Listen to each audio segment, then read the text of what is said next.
Hey, what's up guys? So in this video, we will see how to remove objects from photos on the Samsung Galaxy A36 or the A56. Now to do that, just open the Gallery app on your smartphone. Now from here, just select an image from which you want to remove an object. Then tap on the Edit button and tap on the four dots button over here.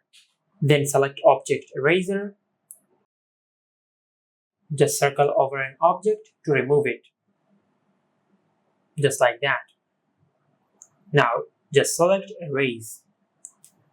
Now as you can see, we have successfully removed this object from our photo.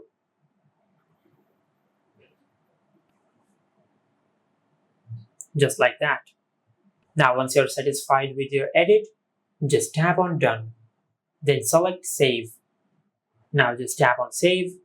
Now as you can see, this is how you can remove objects from photos on the Samsung Galaxy A36 or the A56. Make sure to like, comment and subscribe. Thank you for watching.